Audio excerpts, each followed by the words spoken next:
Good morning बच्चों। आज हिंदी की कक्षा में आप सबका स्वागत है। मैं उम्मीद करती हूँ 1 से 8 तक का साखी का दोहा आपको पढ़ाया गया है। आप निश्चित रूप से पढ़ी होंगी, समझी होंगी। बेटा अभी से आप इसकी वीडियो रोज देखती रहेंगी तो आपको कोई परेशानी नहीं होगी और व्याख्या आपको आता रहेगा, तो इससे संबंधित जो भी प्रश्न पूछे जाएंगे आप उसके उत्तर भी लिख पाएंगे। तो हम लोग देखेंगे साखी का कौन सा दोहा, 9वां दोहा आज। लंबा मार्ग दूरी घर, बिकट पंथ बहुमार, कहु संतों क्यों पाइए, दुर्लभ हरि दीदार। नहीं, 9वां दोहा तो हम लोग पढ़ चुके हैं। आज हम लोग देखेंगे 10वां दोहा। 10वां दोहा में देखेंगे बेटा, यह तन जारो मसी करो, लिखो राम का नाव, लेखणी करूं करंक की, लिख लिख राम पठाऊं। अब देखिए यहाँ जीवात्मा अपने आप को एक विरहड़ी के रूप में महसूस करती है और परमात्मा को पति के रूप में। अब यहाँ जीवात्मा रूपी विरहड़ी परमात्मा रूपी प्रिय के लिए कैसे परेशान है, इस चीज का वर्णन इसमें इस दोहा में किया गया है। अब कबीरदास जी कहते हैं कि यह तनु जारो मसी करो। मसी का शाब्दिक अर्थ क्या है? स्याही। तन माने शरीर। तो यहाँ जीवात्मा रूपी विरहड़ी परमात्मा रूपी प्रिय से बिछुड़ करके उस विरह को सहन नहीं कर पा रही है, इसलिए कहती है कि हे परमात्मा रूपी प्रिय, या तो तुम इस जीवात्मा रूपी शरीर को, तन माने शरीर, इस जीवात्मा रूपी शरीर को क्या करो, जला दो। जारो, जारो माने जला देना, जारो का शाब्दिक अर्थ जला देना। तो हे परमात्मा, तू इस जीवात्मा रूपी तन माने शरीर को, तन का शाब्दिक अर्थ शरीर, तो इस जीवात्मा रूपी शरीर को जारो माने जला दो। ठीक है, कौन कहता है? जीवात्मा रूपी बिरहड़ी। किससे कहती है? परमात्मा रूपी प्रिय से। क्या कहती है कि हे परमात्मा, या तो तू इस जीवात्मा रूपी शरीर को जारो माने जरा दो, तन माने शरीर, मसी करो, और जलने के पश्चात जो राख हो उस राख की तू मसी करो, मसी माने स्याही बना दो, और लिखो राम का नाम, और उस स्याही से लिखो राम का नाम। उस स्याही से क्या करना है? राम का नाम लिखना है। लेखनी करो करंक की, करंक माने हड्डी। शरीर को जलाने के पश्चात जो हड्डियां बचती हैं, अस्थियां बचती हैं, उन अस्थियों की करंक माने कलम बनाऊंगी। कलम किसकी बनाएंगे? शरीर को जलाने के बाद जो हड्डियां बचेंगी उसकी करंक माने कलम बनाऊंगी, और लेखड़ी करूं और उससे लिखूंगी क्या? लिख लिख राम पठाऊं। इस जीवात्मा और परमात्मा रूपी राम के नाम को लिख करके मैं बार बार उनके पास भेजूंगी।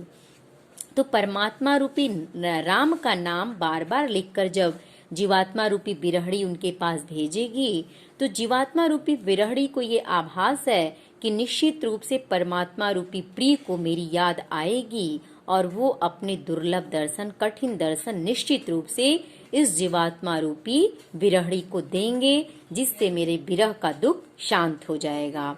अब यहाँ देखिए, एक जीवात्मा विरहड़ी से किस तरह से, यानी यहाँ जीवात्मा रूपी विरहड़ी किस तरह से परमात्मा रूपी प्रिय से मिलने के लिए परेशान है। अर्थात यहाँ ये कहा जा रहा है कि जब आत्मज्ञान हो जाता है तो आत्मज्ञान हो जाने पर जीवात्मा परमात्मा का साक्षात्कार करने के लिए बिल्कुल व्याकुल रहती है। तो यहाँ देखिए, भाषा भी बिल्कुल मुहावरेदार और सधुक्कड़ी ही है। इसमें भी अनुप्रास अलंकार है और पुनरुक्ति प्रकाश भी है, क्योंकि लिख लिख शब्द 2 बार आया है। शांत रस है यहाँ शब्द शक्ति में अभिधा और लक्षणा दोनों ही है। इस दोहा छंद में भी आपका प्रसाद गुण है और छंद तो आपका दोहा ही है। तो एक बार फिर आपको बताते हैं कि इस दोहा छंद में, इस साखी में आत्मा की विरह दशा का ही मार्मिक वर्णन किया गया है। किसकी मार्मिक दशा है? आत्मा की विरह की मार्मिक दशा का चित्रण इसमें किया गया है। अब हम लोग देखेंगे 11वां दोहा। 11वां दोहा आपका क्या है? देखिए कि कै बिरहन को मीच दे, कै आपा दिखलाई, 8 पहर का दाक्षड़ा, मोपे सहा न जाए। कै बिरहनु के मीच दे। अब यहाँ देखिए, यहाँ भी इस प्रस्तुत दोहे में भी जो आत्मा है उस आत्मा की विरह दशा का मार्मिक चित्रण करते हुए यहाँ जीवात्मा रूपी विरहणी अपने परमात्मा रूपी प्रिय से कहती है कि हे परमात्मा रूपी प्रिय, या तो इस आत्मा रूपी विरहणी को मृत्यु प्रदान कर दे। देखिए, कै बिरहनु को मीच दे, मीच माने मृत्यु। विरहणी कौन है? जीवात्मा रूपी विरहणी। तो यहाँ जीवात्मा रूपी विरहणी कहती है कि हे जीवात्मा रूपी विरहणी परमात्मा से कहती कि हे परमात्मा रूपी प्रिय, या तो इस जीवात्मा रूपी विरहणी को मीच दे, मृत्यु दे दो। कह आपा दिखलाई, या तो अपना क्या करो? आपा माने आत्मस्वरूप, आपा माने आत्मस्वरूप, या तो तुम अपने आत्मस्वरूप को दिखाओ, अर्थात अपने दर्शन मुझे कराओ। 8 पहर का दाशड़ा, दाशड़ा माने जलना। हे परमात्मा रूपी प्रिय, तुमसे बिछड़कर 8 पहर, 8 पहर का दाशड़ा, दाशड़ा माने जलना। तो हे परमात्मा रूपी प्रिय, 8 पहर तुमसे बिछड़कर विरह की आग में जलना मोपे सहा न जाए, मुझसे सहन नहीं होता। अर्थात दिन रात विरह में जलना अब मुझ आत्मा रूपी विरहणी से सहा नहीं जाता। इसलिए हे परमात्मा रूपी प्रिय, तुम अपने दिव्य दर्शन मुझे कराओ। इसमें भी देखिए अनुप्रास अलंकार है, शांत रस है, अविधा एवं लक्षणा शब्द शक्ति यहाँ भी है, प्रसाद गुण है, दोहा छंद है। यहाँ पे भी यही बात है, क्योंकि जब यहाँ आत्मज्ञान हो चुका है उनको, और आत्मज्ञान हो जाने के बाद ये जीवात्मा परमात्मा का साक्षात्कार करने के लिए व्याकुल है। इसीलिए वो कहता है कि तुझसे अलग रहकर अब मैं जीवन जी नहीं सकता। अब हम लोग देखेंगे 12वां दोहा भी। कबीरा रेख सिंदूर की, काजल दिया न जाई, नैनु रमैया रमी रहा, दूजा कहाँ समाई। अब यहाँ देखिए, कबीर रेख सिंदूर की, यहाँ इस दोहा में सर्वत्र जीवात्मा को प्रियतमा अर्थात परमात्मा को प्रिय, यहाँ पे परमात्मा को ही वो जीवात्मा प्रियतम मान चुकी है। तो इस साखी में उन्होंने जीवात्मा और परमात्मा के अनन्य प्रेम की अभिव्यक्ति की है। किसके प्रेम की? जीवात्मा और परमात्मा के।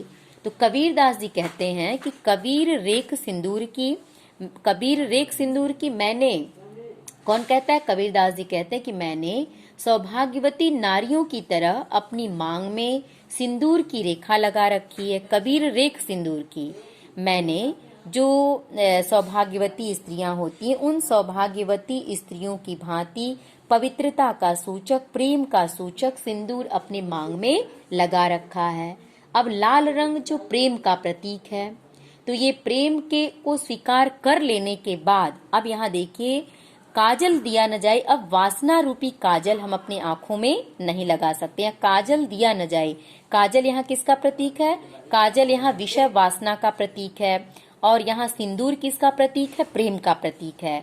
तो यहाँ जीवात्मा रूपी विरहणी अपने परमात्मा रूपी प्रिय से कहती है कि हे परमात्मा रूपी प्रिय, मैंने अपने मांग में पवित्रता का सूचक, प्रेम का सूचक सिंदूर को लगा रखा है। तो काजल दिया न जाए, अब वासना रूपी काजल को मैं अपने आंखों में कदापि नहीं लगा सकता। अर्थात सांसारिक आसक्ति और विषय वासनाओं को अपनाना अब मेरे लिए संभव नहीं है।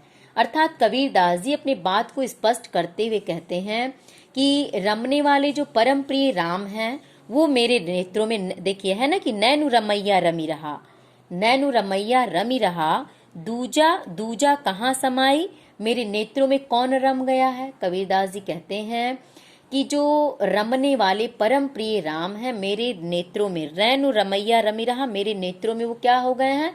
रम गए हैं, बस गए हैं। अब इन नेत्रों में किसी अन्य दूजा कहाँ समाये, किसी दूसरे के लिए कोई स्थान ही नहीं है। अर्थात राम को अपना लेने के बाद सांसारिक वासनाओं को, काजल को लगाना मेरे लिए किसी भी प्रकार से संभव नहीं है। तो सांसारिक वासना यहाँ काजल के रूप में है, और सिंदूर देखिए यहाँ सौभाग्यवती नारियों के सुहाग का सूचक चिन्ह है, जो प्रेम का रंग भी सिंदूर के समान ही लाल माना गया है। इसीलिए कबीर ने अपने प्रेम की उपमा सिंदूर से दी है। यहाँ देखिए प्रतीकात्मक अर्थ में देखा जाए तो सिंदूर प्रेम का तथा काजल सांसारिक विषय वासनाओं का प्रतीक माना जाता है। इसमें भाषा सधुक्कड़ी है, अलंकार अनुप्रास और रूपक है, शांत रस है, यहाँ शब्द शक्ति यहाँ लक्षणा है, गुण प्रसाद है, छंद आपका दोहा है। तो अभी हम लोग आज के लिए इतना ही बेटा। अगली वीडियो हम लोग कल देखेंगे, तीसरा दोहा कल पढ़ेंगे। Thank you.